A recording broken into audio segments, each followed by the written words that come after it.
beragam ya. Dan ini ada sebuah survei dari USA yang mengatakan bahwa yang menduduki peringkat pertama yang paling ditakuti oleh manusia adalah berbicara di depan umum.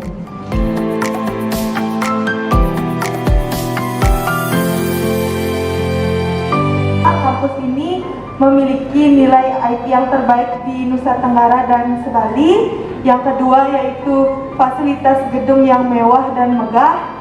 Yang ketiga, banyak peluang beasiswa yang bisa didapatkan di Simik Primakara ini.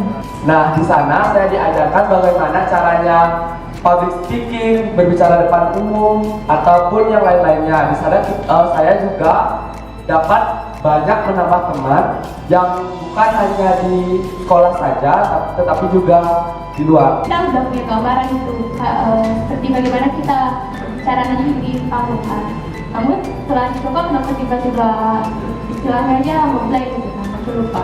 Itu menurut kakak gimana sih cara ini? Penjelasan dari kakak tadi bahwa bukan hanya kepercayaan diri juga, tapi kayak gimana sih kita supaya bisa menarik para audiens supaya melihat kita gitu loh.